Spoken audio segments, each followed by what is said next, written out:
Bueno, continuamos con este ciclo de entrevistas que titulamos ¿Qué aporta el psicoanálisis en la actualidad? Nuestro invitado del día de hoy es Luis Darío Salamone. Luis es miembro de la Escuela de la Orientación Lacaniana, psicoanalista.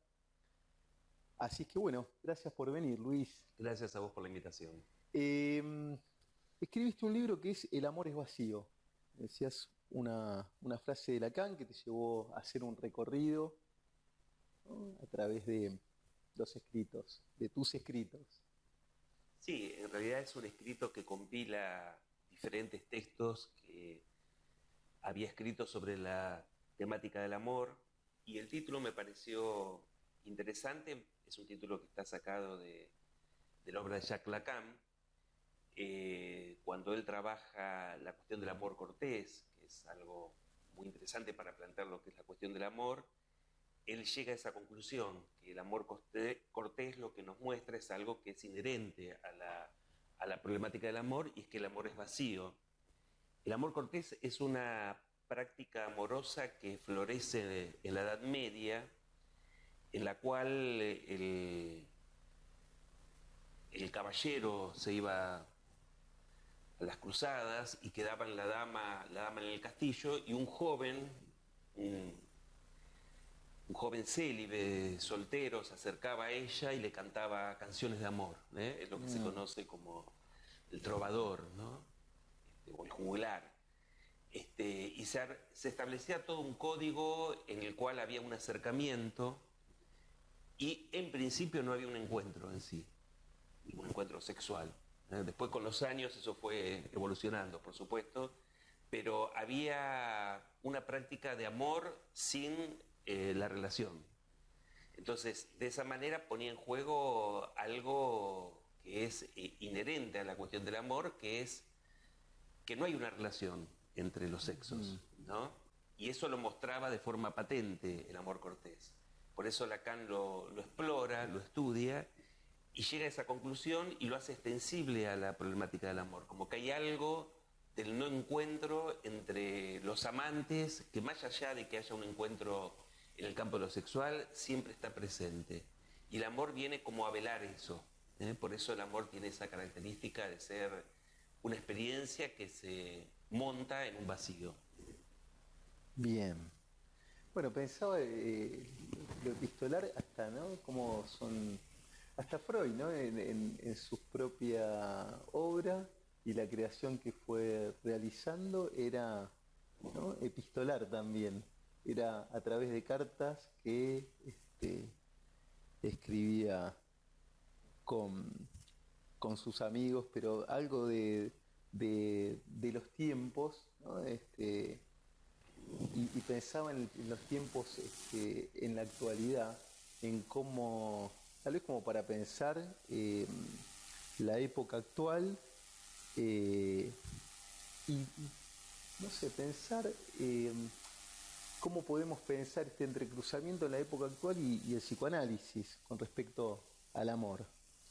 Bueno, hay algo que vos recortaste muy bien, que son las cartas. Las cartas de amor. Es algo que es de otra época, en principio.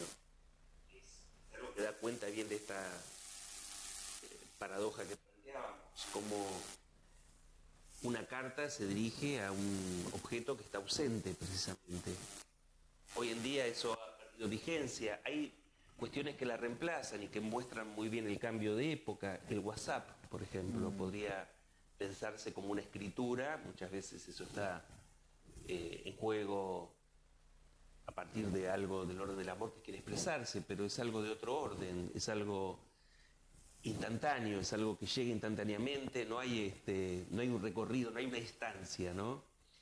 Y se ha ido perdiendo toda esa poética. Si bien Lacan plantea que el amor cortés recorre toda la historia de la humanidad, es algo que incluso todas las metáforas que nosotros conocemos sobre el amor han nacido con el amor cortés, el amor como prisión, como llama, bueno, todas las metáforas que los poetas o que las canciones nos traen, son metáforas que nacen con la poética cortesana.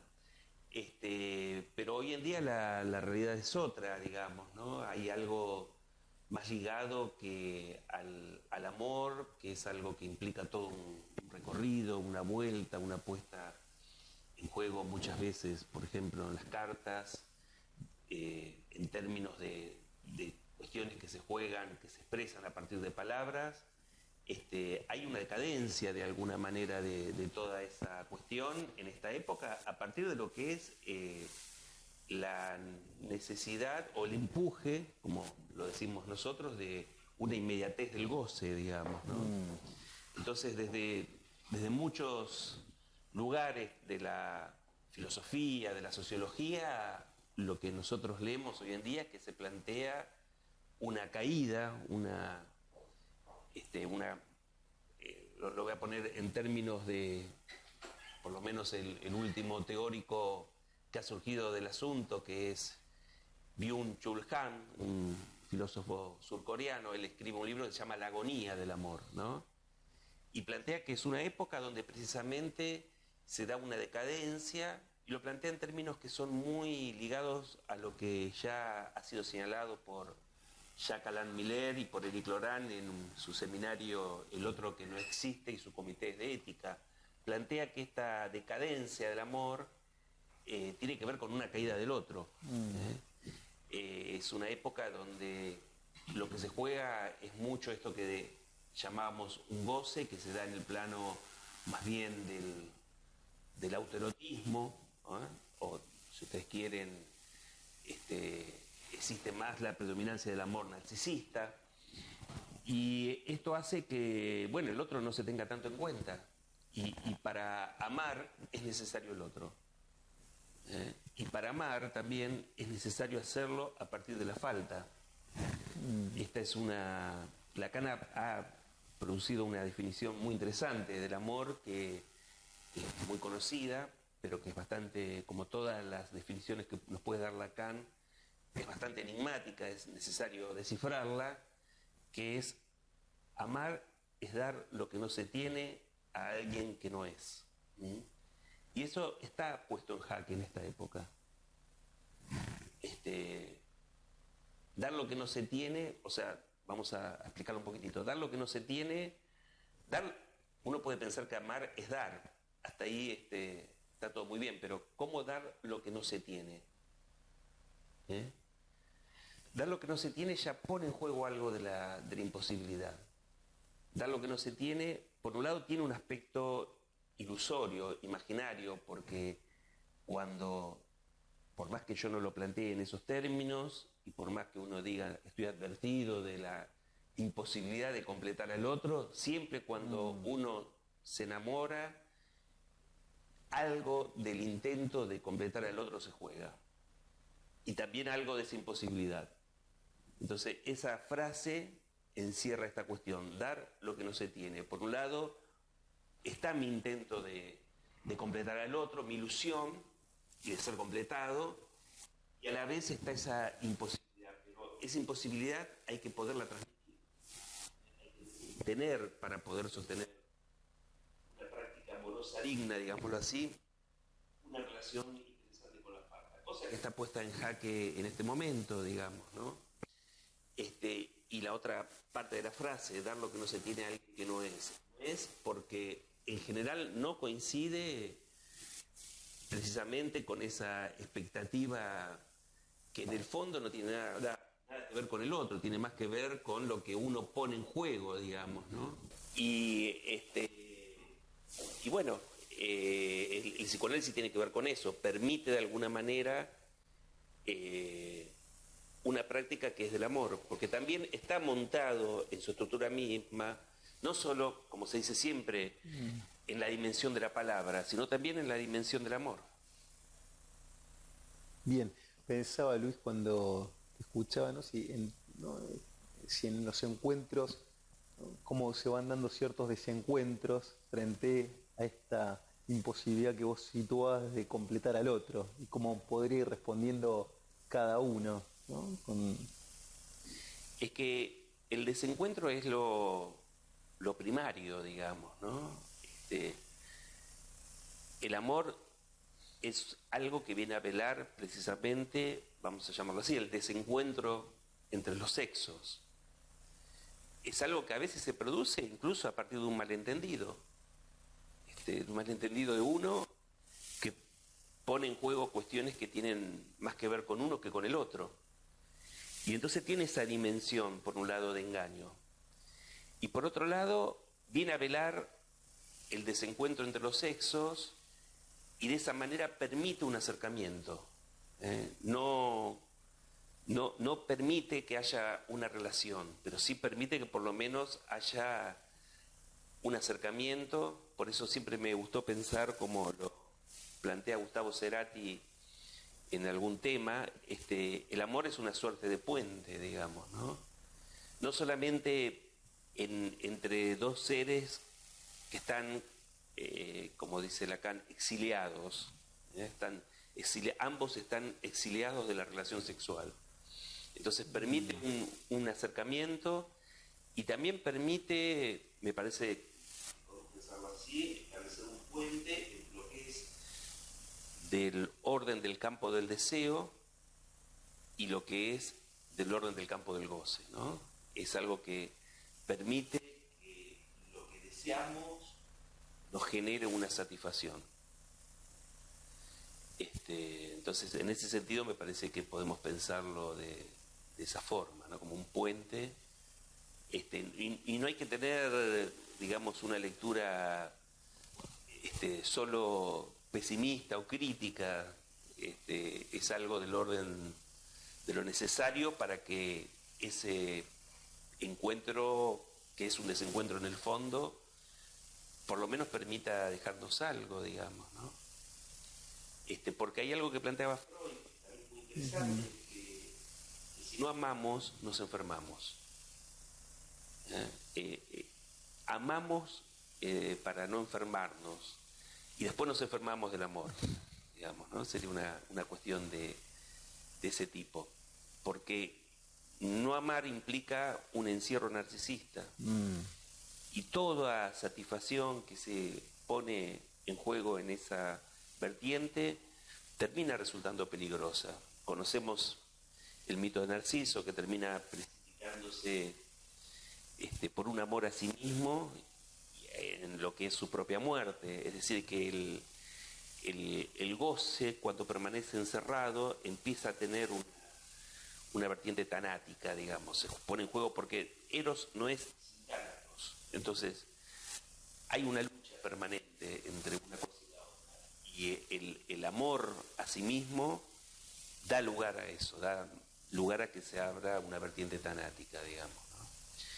El amor al otro también, no estamos libres de ese peligro, pero la cuestión es, y esto es el aporte del psicoanálisis, es cómo permitir, por un lado, que se establezca ese puente que decíamos, y por otro lado, que eso implique algo que sea interesante para los sujetos y que tiene que ver con tramitar algo de esa relación que uno tiene con lo que nos falta, digamos, ¿no? No a partir de una ilusión de completud, sino también a partir de conocerse y de tener registro de esto, de saber que esa completud no es posible, pero que eso no impida que podamos recurrir al amor como un puente. Luis, pensaba con respecto al goce y al empuje de la época, ¿no? Porque lo epistolar entraría en un tiempo de espera. Y este empuje, ¿qué efectos tendrían las subjetividades? Como para pensar, este empuje del goce, ¿qué efectos tendría sobre...? Y ese empuje al goce es una de las cuestiones que precisamente atenta contra el amor. Ayer yo justo estaba escribiendo un artículo sobre la cuestión de los vínculos en la época, que me habían pedido para una revista, y trabajaba lo que denominé ahí el efecto Tinder, esta red social bastante conocida que propicia encuentros. Por supuesto que nunca podemos generalizar y pensar que algo es bueno o algo es malo, digamos. Yo recordaba que hace un tiempo leí una nota en un diario argentino, hablaba sobre, se titulaba así, Los hijos de Tinder, y hablaba de parejas que se habían encontrado por Tinder y se habían juntado y habían tenido hijos. Hay posibilidades de este tipo de encuentros en las redes sociales. Pero yo veía un efecto que se escucha mucho en el consultorio, y es que una queja, parece como queja muchas veces incluso, de que es muy difícil encontrar una pareja para sostener una práctica de amor, digamos, ¿no? Que es más bien algo que permite tener relaciones sexuales, ¿no? Y me parecía que esto es algo lógico, porque lo que se comenta muchas veces está la cuestión de que alguien tiene un encuentro programado, pero tiene 4 encuentros más. Es decir, que ya va a ese primer encuentro con citas, y a veces no están programadas, a veces no, a veces uno va con la cita esa, pero está todo el tiempo en la búsqueda de la próxima, ¿no? Es como que no hay un intento de encontrar un objeto al cual fijarse, digamos. Hay más bien un intento de usar al otro como un objeto para extraer un goce y pasar a otro y a otro. E incluso el amor ahí, el quedar anclado en eso, hasta puede traer complicaciones. Es mejor ir saltando de uno en uno, ¿no? Y extraer un goce de eso. Y es muy interesante, porque por ahí quienes se quejan de esto son quienes en realidad están promoviendo este tipo de búsqueda de una satisfacción, y la cosa que no haya compromisos, digamos, ¿no? Entonces me parece que se da esto que yo llamaba efecto Tinder, porque hay tantos objetos posibles que la libido no se queda centrada en uno. La libido está disponible para el próximo, el próximo y el próximo. Y esto también provoca una caída de la dimensión del amor, porque lo que se privilegia en ese derrotero es la cuestión del goce, la cuestión de la satisfacción. Bien.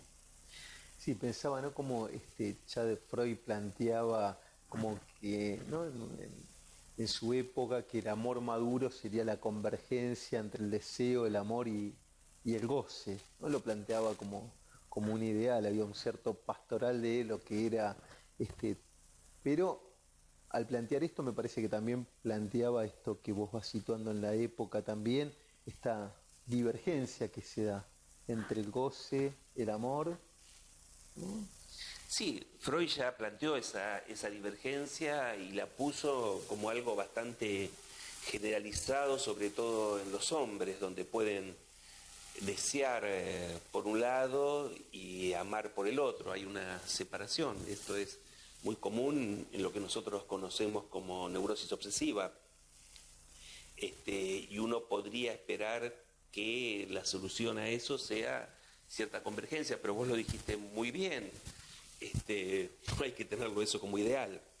Eso será un resultado para algunos sujetos en la medida en que pongan a trabajar lo que se requiere para eso.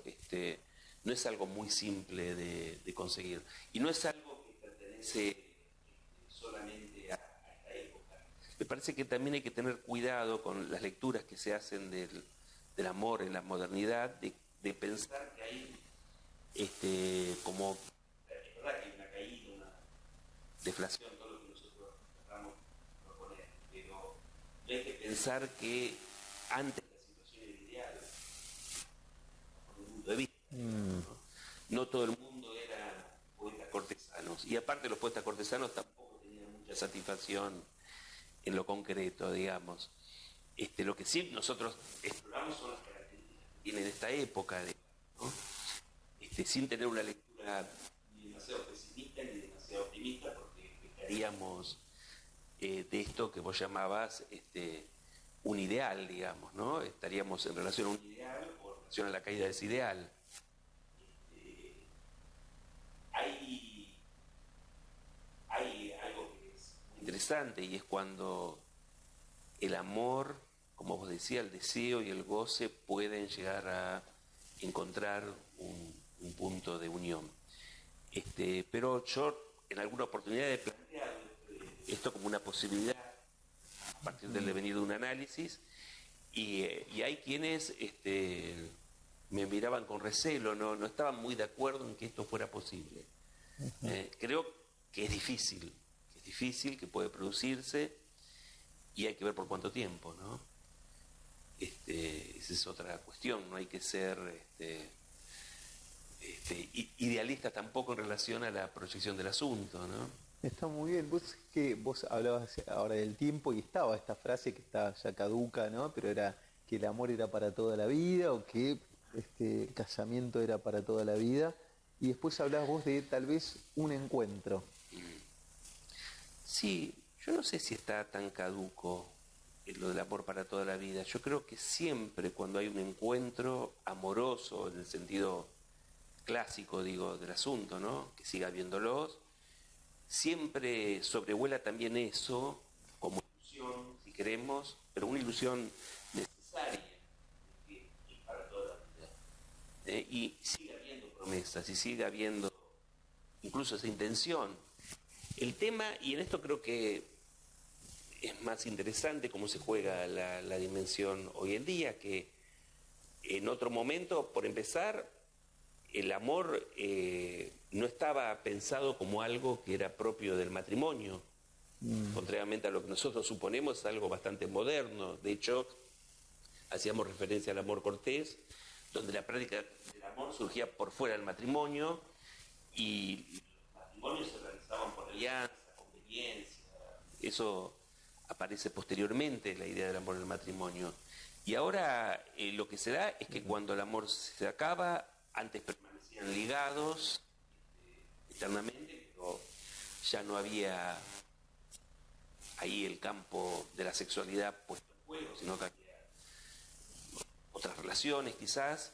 Y ahora cuando la cuestión se termina y se pasa a otra relación. Entonces eso que algunos moralistas pueden verlo como algo negativo es en realidad lo que es la verdad del asunto, ¿no? Pero hay que pensar también que el amor es una ficción, es una construcción. Entonces, ¿cuándo empieza? ¿Cuándo termina? Y eso va a depender un poco de cada uno, ¿no? Hay una frase que yo tomé para el amor es vacío, que está atribuida a Jorge Luis Borges, pero la he leído en otros autores también, que dice: el amor es eterno mientras dura, ¿no? Y la idea es esa, la idea es que hay una sensación de eternidad que uno pone en juego, después dura lo que dura, digamos, ¿no? Pero sin esa ilusión, entonces no habría la posibilidad de quedar en relación a esa otra persona. Uno no puede decirle te voy a amar por 2 semanas o 3 meses, ¿no? Siempre se da algo con una proyección. Después, bueno, se trata también de poder situar en el momento en que la cosa quizás culmina, ¿no? Yo veo muchas parejas que tienen una relación muy intensa, algo muy lindo por un tiempo, tienen mucho tiempo de una muy mala relación. Y entonces un poco se arruina eso bueno que hubo en el encuentro, digamos, ¿no? Me parece que uno pone en juego ahí todas la conflictiva que trae en relación a lo que es algo de la estructura de uno, ¿no? De las relaciones. Esto con lo que trabajó de pensar esa vertiente del amor como una relación, de los amores primarios, digamos, ¿no? Y entonces uno va a poner en cualquier práctica amorosa todas las cuestiones conflictivas que hagan a su neurosis, si se trata de un neurótico, y entonces va a tener esos rasgos que a veces terminan resultando problemáticos, pero siempre, para bien o para mal, hay algo sintomático en el asunto. Hay un libro de un seminario de Miller muy interesante que es el partener siempre. Siempre cuando hay una elección de un partener se elige de acuerdo a una cuestión sintomática, porque eso descansa precisamente sobre la no existencia de la relación entre los sexos. Y hablabas de la elección, ¿no? Y me preguntaba en ese encuentro, bueno, ¿qué elige? ¿Qué elige uno o qué elige en uno? Y es muy difícil precisarlo porque uno en general no lo sabe. Es decir, hay factores inconscientes que intervienen en la elección. Uno elige, pero en el fondo está condicionado por estas cuestiones inconscientes. Entonces, hay una frase muy linda de Rayuela, que es cuando él plantea precisamente esta cuestión, ¿no? Se pregunta algo así como si uno pudiera llegar a elegir, como si el amor no fuera algo que te parte como un rayo, dice, ¿no? Como si uno pueda elegir la lluvia que cae cuando uno sale de un concierto. La lluvia cae, uno queda prendido, ahí queda enredado, y ahí van a estar esas determinaciones inconscientes que muchas veces uno no tiene ni idea de qué eligió en el otro, ¿no? Como el otro tampoco tiene idea de qué eligió en uno. Ahí también hay algo del desencuentro y algo del malentendido que es propio de toda relación. Uno tendrá que ver después si elige eso que eligió en uno. Sí, uno tendrá que ver si elige eso y tendrá que ver también los avatares. Es decir, cuando uno comienza una relación, lo hace a partir de la contingencia, de un encuentro que se da de una manera contingente, y después uno decide qué pasa a partir de ahí, digamos, ¿no? Toda la problemática que implica sostener la cuestión es lo que lleva, como decíamos antes, a estas prácticas donde uno elige más ir saltando de uno en uno, ¿no? Porque permanecer en la relación implica constantemente confrontarse a la existencia de la posibilidad de una completud que sería como esa dimensión ilusoria que siempre está presente. El psicoanálisis sirve para eso, sirve para precisamente poder tener una relación con la falta, poder tener una relación con el vacío y poder permitir que el deseo se sostenga a partir de eso, digamos, ¿no? No a partir de una ilusión. Bien. Bueno, vos decías, ¿no? ¿Para qué sirve el psicoanálisis? Y qué es lo que permite transitar, ¿no? Ciertas cuestiones que puedan sacarlo a uno de ciertas ilusiones de completud.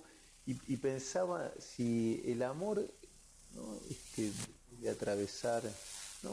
Tal vez un análisis, si el amor va a estar siempre con este tinte de lo determinado en uno, de la repetición, o podemos pensar otras cuestiones, Luis, con respecto. Hablamos a partir de Lacan, de ciencia de Lacan, de lo que sería el amor como invención, ¿no? Esto es algo que también se escucha mucho en el ambiente psicoanalítico. La idea es precisamente a partir de trabajar esas cuestiones que nos llevan a la repetición, a partir de, en términos freudianos lo podemos poner lo que es la salida del complejo de Edipo, pero es más complejo todavía, porque no es solamente cuestiones que hacen al otro materno o paterno, son determinadas significantes, determinados rasgos que nos constituyen a lo largo de nuestra historia, y que nos llevan siempre a, podemos decirlo de esta forma, a tropezar con la misma piedra.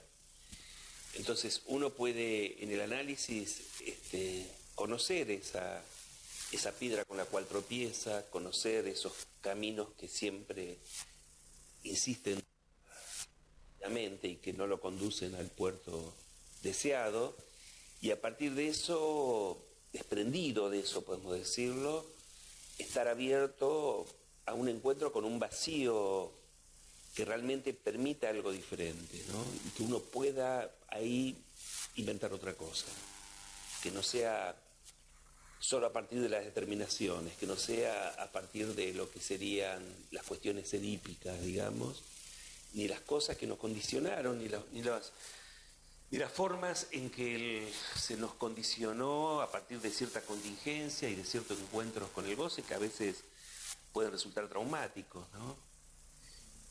Y también dejando de lado cuestiones que por ahí están muy ligadas al deseo, como puede ser, por ejemplo, la culpa.